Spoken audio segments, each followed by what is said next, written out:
Hello everybody, कैसे हो। उम्मीद करती हूँ आप सभी बहुत अच्छे होंगे। और भाई हम एक के बाद एक वीडियो डाल रहे हैं आपके जो भी काम आ सकती हैं एग्ज़ाम में, और जो एक एक नंबर आपके लिए बहुत इम्पोर्टेंट हो जाता है। तो हमने पहले 2 पोएम की डाली थी बहुविकल्पीय प्रश्नोत्तर। ये है तीसरी कविता आपकी आत्मकथा जयशंकर प्रसाद द्वारा रचित। तो इसके आत्मकथा कवि के जो कवि हैं वो जयशंकर प्रसाद जी हैं, जिन्हें छायावादी कवि माना जाता है।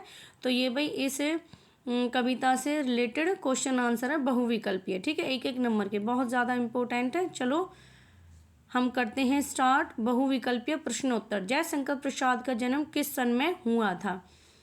1889 में। ये भी जीवन परिचय में भी याद आता है, एक नंबर के में भी पूछ लेते हैं तो कई जगह काम आ जाएगी। आपकी डेट अच्छे से याद करनी है। जयशंकर प्रसाद का जन्म कहाँ हुआ था?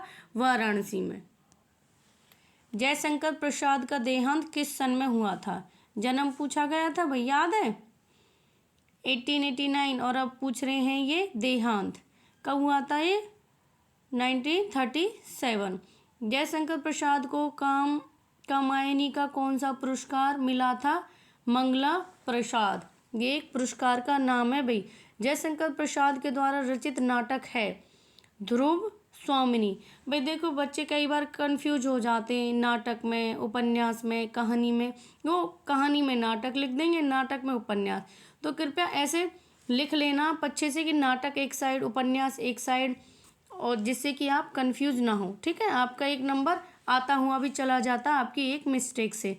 जयशंकर प्रसाद किस काव्य धारा के कवि थे? पहले ही बताया था मैंने, वो छायावादी कवि थे। जयशंकर प्रसाद काशी के किस कॉलेज में पढ़ते थे?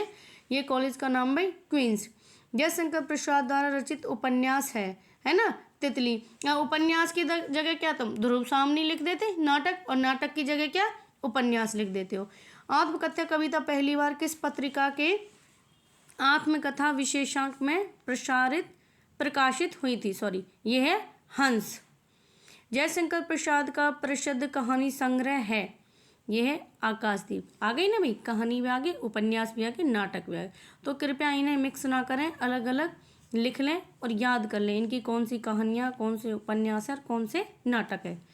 कौन अपनी कहानी गुनगुनाकर कह रहा है? मधु मीन्स मन भी होता है। मुरझाकर क्या गिर रहा है? पत्तियां मुरझाकर गिर रही हैं। व्यंग मलिन उपहास क्या है? खराब ढंग से निंदा करना। लोग कवि को अपनी किस बीती को सुनने के लिए कहते हैं? लोग कवि को अपनी किस बीती को सुनाने के लिए कहते हैं? दुर्बलता, जिसे कवि कहना नहीं चाहता। गागर रीति से कवि किसके खालीपन की बात कर रहा है? मन की कर रहा है कि मेरा मन तो रीता है, खाली है, इसमें कुछ नहीं है। नेक्स्ट, प्रवंचना का अर्थ क्या है? धोखा। कहते नहीं वो प्रपंच कर रहा है आपके विरुद्ध। किसका सपना देखकर कभी जाग रहा है? सुख का। आप भी भाई कभी सपना देख रहे हो, बहुत अच्छा सपना चल रहा हो, तो कहते हो भाई एकदम नींद खुल गई है ना, तो वो होता है सुख। तो ये कह रहा है कभी कब जागे, जब वो सुख का सपना देख रहा था। अनुरागनी ऊषा कैसा प्रभाव होता है? प्रेम पूर्वक। पंथा क्या है? मार्ग। कंथा से कवि का क्या तात्पर्य? अंतर्मन, जो उसके मन में अंतर्मन में कुछ उठ रहा वो है कंथा। औरों की सुनकर कवि क्या करना चाहता है? वो मौन रहना चाहता है, चाहे कोई कुछ भी कहे वो उसके विरुद्ध या उसके फेवर में कुछ नहीं कहता, बस मौन रहता है। कवि की कोई सोई है अभी थक कर मौन रूप से, क्या सोई हुई है? उसकी व्यथा। अब वो किसी से कभी कुछ कहना ही नहीं चाहता। कवि ने अपनी आत्मकथा को क्या कहा है? उसने भोली कहा है। वो कह रहा है ऐसा मेरे पास कुछ भी नहीं है, मेरी आत्मकथा तो भोली सी है। अरे खिलखिलाकर हंसते होने वाले उन बातों में अलंकार क्या है? ये देखो भाई और ये देखो, ठीक है, समझ गए? ये है अनुप्रास अलंकार। कवि की किन रातों की गाथा उज्जवल थी? चांदनी रातों की। जयशंकर प्रसाद के अनुसार आलिंगन में आते आते मुस्कुराकर क्या भाग गया? सुख। भाई सुख ऐसा ही है, आता है और एकदम से छूकर हमें चला जाता है, बहुत दिन तक टिकता ही नहीं है। जयशंकर प्रसाद के गंभीर अनंत नीलिमा में क्या होने की बात कही है? असंख्य जीवन इतिहास।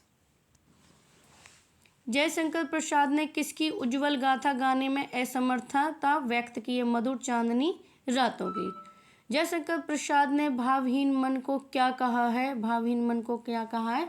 रीति गागर। आया था ना पहले, ये उल्टा कर दिया, पहले कहा था रीति गागर क्या है? मन है, अब भावहीन मन क्या? रीति गागर। कभी कभी ऐसे ट्रिकी क्वेश्चन भी ये कर देते हैं। चांदनी रातों की गाथा कैसी कही गई है? भाई उज्जवल कही गई है, ठीक है। असंख्य जीवन इतिहास अपना उपहास कहाँ करते हैं? अनंत नीलिमा में। कवि ने मधुप किसे कहा है? कवि ने मधुप मन को कहा है। ये वीडियो आपके लिए बहुत हेल्पफुल रहना, आपको ध्यान से देखना, हर एक चीज़ आपके लिए बहुत बहुत ज़्यादा हेल्पफुल रहेंगी जितनी भी वीडियो हैं। धन्यवाद।